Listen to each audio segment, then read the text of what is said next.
Hi guys, my name is Kim Poster and I talk about BPD. And in this video, I'm going to talk about body dysmorphia when you have BPD and how that can manifest and what that feels like.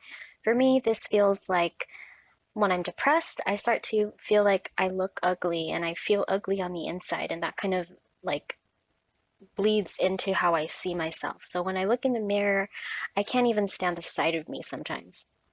And I don't really have an idea of what I look like objectively. What I look like depends on the mood that I'm in.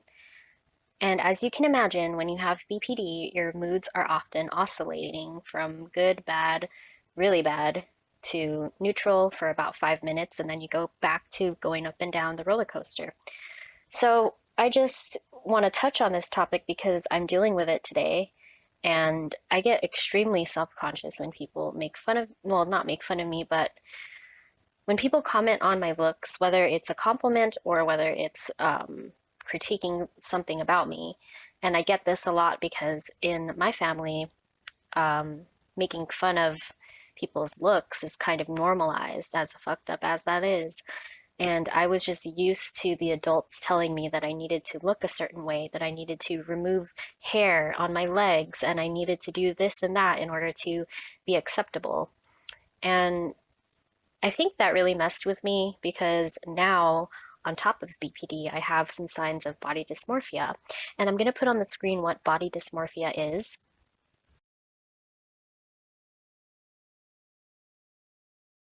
So now that you know what body dysmorphia is and what these uncomfortable feelings are, I'm going to get into ways to combat these feelings. And I'm not going to go into platitudes, don't worry. I'm not going to tell you to write a million compliments in the mirror to tell yourself that you're beautiful and you're worth it.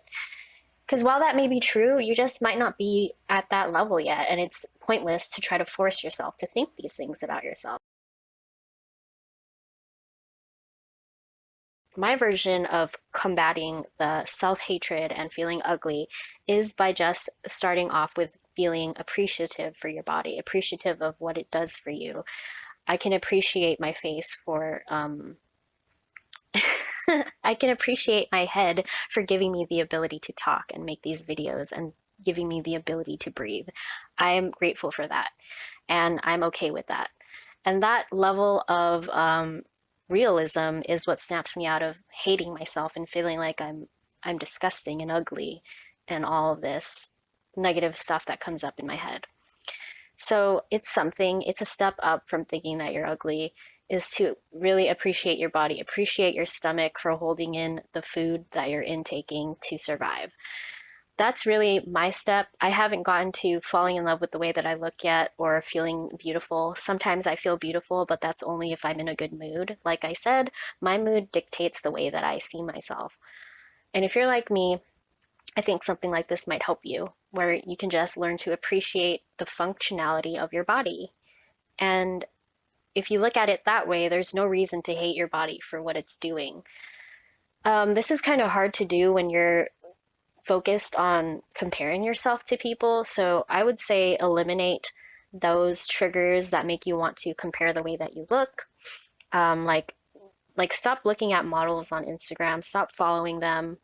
That's my advice. If it's really that bad to the point where you're like starving yourself because you want to look like somebody else or you wish that you had a BBL or whatever, I would say to remove that as the content that you're consuming every day. I think that's a practical step. Um, and maybe eventually you can start consuming that content again once you're a little bit better. But just starting out, if you're trying to beat these body dysmorphic thoughts, I would say remove that content. Another thing that I want to say is I'm not an expert on this. I'm just going by what has worked for me so far. So if anybody else who's dealing with body dysmorphia and understands it a little bit more has some advice for me, or you want to correct me on a few things, I welcome that too. Just let me know and be respectful, please. I'm still learning too. Um, but yeah, I just have been feeling so ugly lately, feeling like I am the epitome of disgusting. And I really want to make a video about it because it is affecting the way that I communicate with the world. Like sometimes I don't even want to be seen. I don't want to leave my house.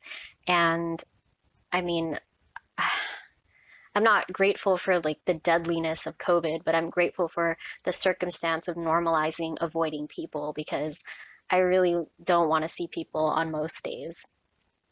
So yeah, this body dysmorphia messes with me a lot. It's part of why I'm not making videos with my face. Also, I live in a small house right now and I don't have room to film, but I'm thinking in a couple of months I'm going to start filming again, showing my face. I know those videos do a lot better than the Sims videos, but that's one of the reasons why I don't film my face is because I'm not in a great mood, and when I'm not in a great mood, I feel ugly. But I'm going to practice my own tip, which is to appreciate my body for what it is, for how it's functioning. So, yeah, if you feel the same way I do, don't hesitate to reach out. I love talking to my pen pals, and I will see you guys in my next video. Bye.